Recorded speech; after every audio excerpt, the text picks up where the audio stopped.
que font nos pays. L'Occident porte une part énorme de responsabilité dans ce drame, dans ce génocide.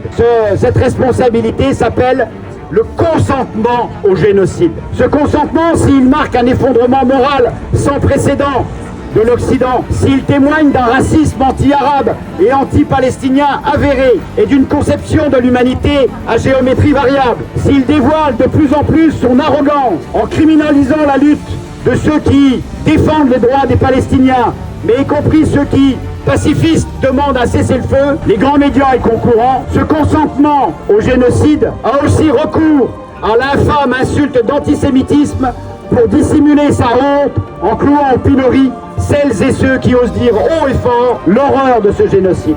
Ce consentement se rend surtout complice du crime de génocide en finançant, en aidant militairement Israël et en l'autorisant tacitement à bombarder des pays souverains, la Liban, la Syrie, l'Iran, le Yémen. Ce consentement, enfin, signale la volonté des puissances dominantes, impérialistes de tout poil, à commencer par les USA, qui se servent autant d'Israël qu'Israël se sert des USA, pour défendre et remodeler un Moyen-Orient en fonction de leurs propres intérêts et non ceux des peuples.